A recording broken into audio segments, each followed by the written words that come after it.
Bonjour à tous et bienvenue à ce flash de l'information.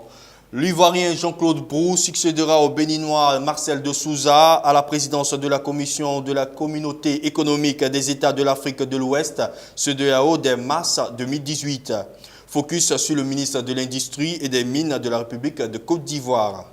Avant son entrée au gouvernement en qualité de ministre de l'Industrie de Côte d'Ivoire en 2012 et des Mines depuis 2013, Jean-Claude Brou, 64 ans, était un ancien haut fonctionnaire international ayant occupé le poste de représentant résident de la Banque mondiale pour le Tchad de 2010 à 2012. En société, les populations d'Akwedo, par la voix du comité d'éveil, de vigilance et d'hygiène, ont annoncé au cours d'une conférence de presse le vendredi 15 décembre 2017 à Akwedo la fermeture de la décharge se trouvant dans leur localité pour la fin du mois de décembre 2017. La raison, elles demandent à être intégrées dans la réhabilitation de ce site annoncé par l'État de Côte d'Ivoire.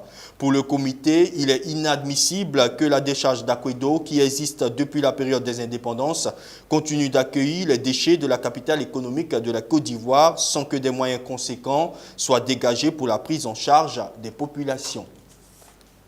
En Afrique du Sud, le vice-président Cyril Ramaphosa a été élu lundi 18 décembre à la tête du Congrès national africain, en abrégé ANC, au pouvoir depuis 1994 avec 2440 voix contre 2261 à sa seule rivale, l'ancienne patronne de l'Union africaine, Nkosazana Zuma, à la place du très contesté président Jacob Zuma, à 2 ans d'élections cruciales pour l'avenir du parti et du pays. Fort de ce succès, Cyril Ramaphosa pourrait devenir en 2019 le nouveau président du pays à la fin du mandat de Jacob Zuma en cas de victoire de l'ANC aux élections générales. Soutenu par l'aile modérée du parti, très apprécié des marchés, Cyril Ramaphosa, 65 ans, a fait campagne en dénonçant la corruption du clan Zuma. Les candidats indépendantistes et ceux qui défendent l'unité de l'Espagne se sont affrontés lundi 18 décembre 2017 lors d'un dernier débat télévisé à 48 heures des élections régionales en Catalogne.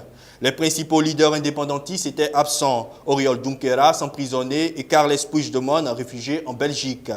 Ciudadanos et le parti indépendantiste Esquerra Republicana sont en tête à égalité des sondages. Mais aucune des deux formations ne semble en mesure de remporter une majorité absolue.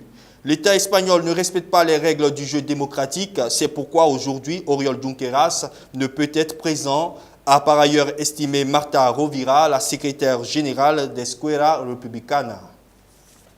Un accident spectaculaire d'un train passager s'est produit dans le nord-ouest des États-Unis et a fait 3 morts et une centaine de blessés. Un bilan presque miraculeux revu à la baisse.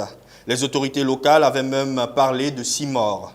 Le train 501 qui assurait la liaison entre Seattle et Portland a déraillé hier juste avant de passer sur un pont ferroviaire surplombant l'autoroute au nord d'Olympia, la capitale de l'État de Washington.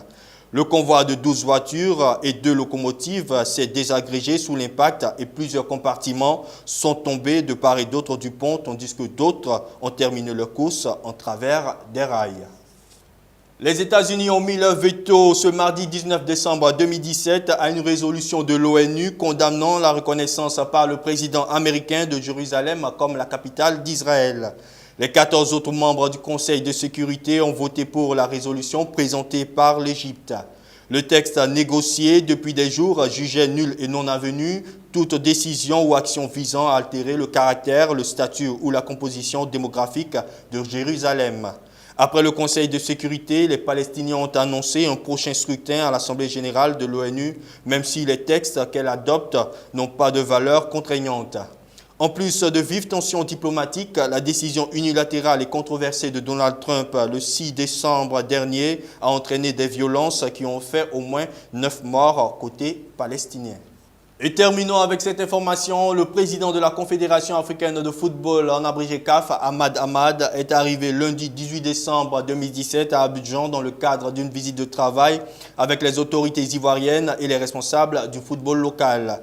Le président Ahmad a été accueilli aux environs de 16 heures à l'aéroport international Félix Houphouët-Boigny d'Abidjan-Port-Boué par le ministre des Sports et des Loisirs Albert-François Amichia et des présidents de la Fédération ivoirienne de football Augustin Sidi Diallo et du comité d'organisation de la Coupe d'Afrique des Nations COCAN 2021 Lambert Fekesse. Le président de la CAF sera reçu ce mardi en audience par le président de la République, Alassane Ouattara. Merci d'être des nôtres et sachez que les programmes se poursuivent sur la chaîne de la Rédemption. Shalom.